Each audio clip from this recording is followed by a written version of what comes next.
panonzi vanhu pakhonangale atozombomutaura kai Khonangale ndiye anga ari artist wangu isi tiri Mauto guys Mauto I think nyaya iripo ndekuti kana uchipinda paclash mfana wami clash it's kill and execute destroy ipapo munhu ona no matter who ndozoti akapinda zvake akatarisira kuda kuclasha nambida handiti but paclash hapana iyoyo. Remember Merciless akaenda kuclash, Merciless kujamaica akaenda kuclash achiclasha na ninja man akapedzera ninja bound akangopinda from nowhere akampedzera Biniman akapinda akampedzera.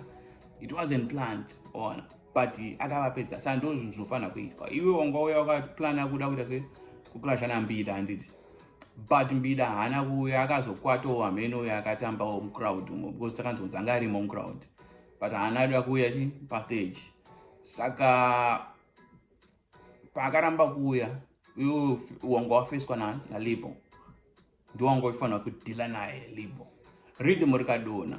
There was no need yekumboridza muridzo ona kuridza muridzo pepe yatogimiki inoitwa pamashows ako aya saka ndo zvimwe ipapo it's your own fault ipapo ona ndiwakatopa label 12 kuti ona saka next time because I know skill unaro mbana wami Mauto already tadaro. I think for now I think that's all. Amene kana pane zvimwe zvamunoda kuzowedzerawo but overall I clash zimka clash ya moto magets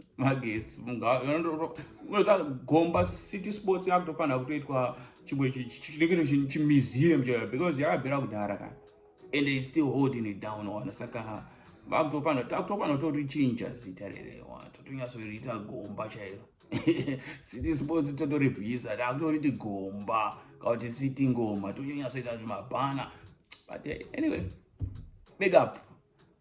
That is like a bandy case again.